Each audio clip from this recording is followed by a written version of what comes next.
memperbanyak istighfar, secara khusus masalah istighfar.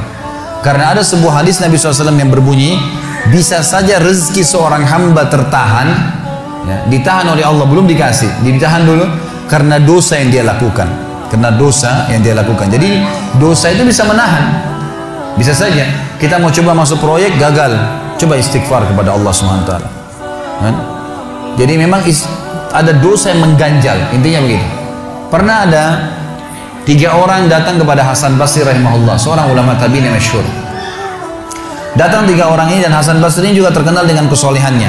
Kalau ngomong selalu surga, neraka, rahmat dan taubat dan azab. Itu saja berputar perkataannya Hasan Basri rahimahullah. Jadi orang sering datang ke rumahnya minta nasihat.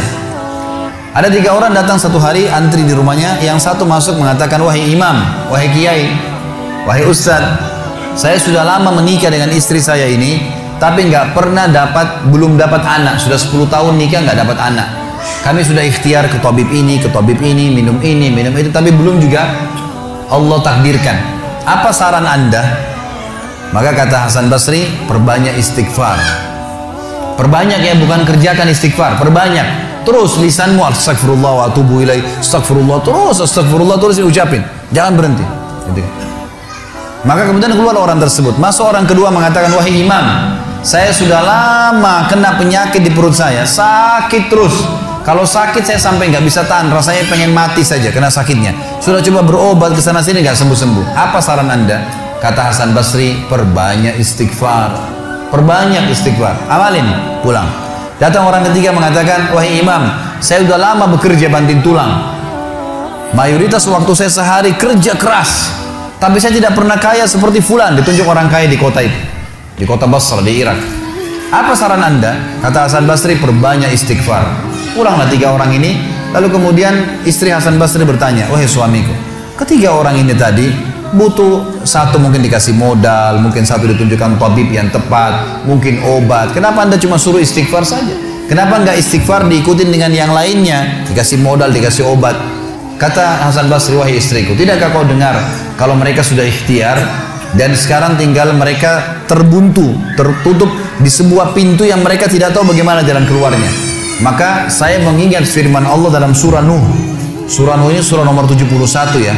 Ayatnya ayat 10 sampai ayat 12. Nabi Nuh alaihissalam berkata kepada kaumnya tentang istighfar.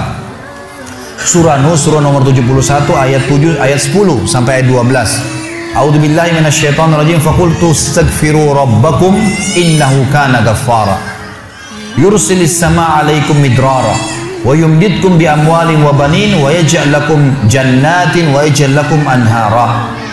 Kata Nabi, kata Allah Subhanahu wa taala, Nuh berkata kepada kaumnya, istighfarlah, minta taubatlah kepada Tuhan kalian, sesungguhnya Dia Maha menerima taubat hamba-hambanya. Manfaatnya Dia akan menurunkan untuk kalian dari langit midrara. Midrar kata para ulama tafsir bisa berarti hujan yang lebat, bisa berarti rezeki yang non-stop, terus dikasih sama Allah bertubi-tubi. Dan dengan istighfar Allah akan memperbanyak harta dan keturunan kalian, dan Allah akan jadikan kebun-kebun kalian lebat, dan Allah akan suburkan juga seluruh sungai-sungai kalian. Jadi di sini manfaat daripada istighfar. Ada kisah yang lain teman-teman sekalian, kisah Imam Ahmad rahimahullah. Imam Ahmad rahimahullah dari 4 madhab tadi, Abu Hanifah, Malik, Syafi'i dan Ahmad. Ahmad bin Hanbal muridnya Imam Syafi'i. Madhab yang keempat. Imam Ahmad rahimahullah di akhir hidup beliau ulama besar hadis. Di akhir hidup beliau pernah terlintas di benaknya untuk mendatangi sebuah kota di Irak. Kenapa ke sana nggak tahu. Pokoknya pengen ke sana gitu. Imam Ahmad pergi ke sana. Tiba di kota itu, tapi saya tidak temukan dalam riwayat ini kota apa yang dimaksud. Tiba di kota itu, Imam Ahmad tiba azan maghrib. Lihat masjid, ada satu masjid, masuk masjid itu sholat berjamaah. Orang nggak tahu dia, karena zaman dulu orang tidak ada foto, tidak tahu lihat bagaimana wajah siapa orang ini, nggak kenal. Habis sholat maghrib, Imam Ahmad duduk sedikit baca Al-Quran. Azan isya dia ikut sholat. Selesai isya, Imam Ahmad pergi ke pojok masjid, mau geletak tidur. Marbot masjidnya datang, dekatin. Wahai syekh, syekh ini dalam bahasa Arab 3 artinya. Bisa satu dari 3. Bisa orang tua, syekh. Bisa orang alim, bisa orang kaya. Jadi tidak selamanya kalau antum dipanggil di Saudi syekh dianggap orang alim gitu. Bisa saja orang tua gitu kan. Dipanggil, hai Syekh, orang tua maksudnya. Ngapain anda di sini? Kata Imam Ahmad, saya musafir, nggak kenal orang siapapun di kota ini. Besok pagi saya mau pergi, nggak ada tempat nginap, saya mau nginap di sini. Karena zaman dulu nggak ada penginapan kayak kita sekarang, banyak hotel segala gitu.